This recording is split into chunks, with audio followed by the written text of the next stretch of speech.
বলিউড তারকা অক্ষয় কুমার তার ৩ দশকের বেশি দীর্ঘ ক্যারিয়ারে একের পর এক ছবিতে অভিনয় করেছেন।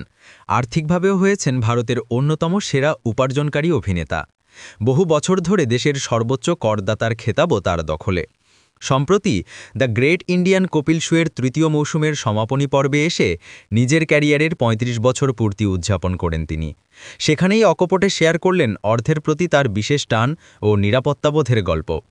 অক্ষয় জানালেন, ছোটবেলায় একবার একটি সংবাদপত্রে পড়েছিলেন অভিনেতা জিতেন্দ্র ১০০ কোটি রুপি ফিক্সড ডিপোজিট করেছেন। সঙ্গে সঙ্গে বাবাকে জিজ্ঞাসা করেছিলেন এর সুদ কত হবে। তখন সুদের হার ছিল ১৩%, অর্থাৎ মাসে ১,৩০,০০,০০০ রুপি। তখনই ভেবেছিলাম যদি কোনোদিন ১০০ কোটির এফডিআর করতে পারি তাহলে জীবনে নিরাপদ থাকব। কিন্তু মানুষের চাহিদা বাড়তেই থাকে। সেই ১০০ কোটি থেকে আমার লক্ষ্য ১,০০০ কোটি, তারপর ২,০০০ কোটিতে পৌঁছেছে। লোভের তো শেষ নেই, বলেন তিনি। মধ্যবিত্ত অভ্যাস আজও রয়ে গেছে। একই অনুষ্ঠানে অক্ষয় জানান, অনেক অর্থ উপার্জন করলেও তার মধ্যে এখনও মধ্যবিত্তের অনেক অভ্যেস রয়ে গেছে। তার ভাষ্যে, এখনও যদি আমার ছেলে বা মেয়ে ভর থেকে বের হয়ে বাতি বা ফ্যান জ্বালিয়ে রাখে, আমি দৌড়ে গিয়ে বন্ধ করে দিই। জানি এতে মাসে হয়তো বাড়তি ২,০০০ টাকা বিল আসে, কিন্তু অভ্যেসটা ছাড়তে পারি না। আজ সকালে কোচকেও বকেছি।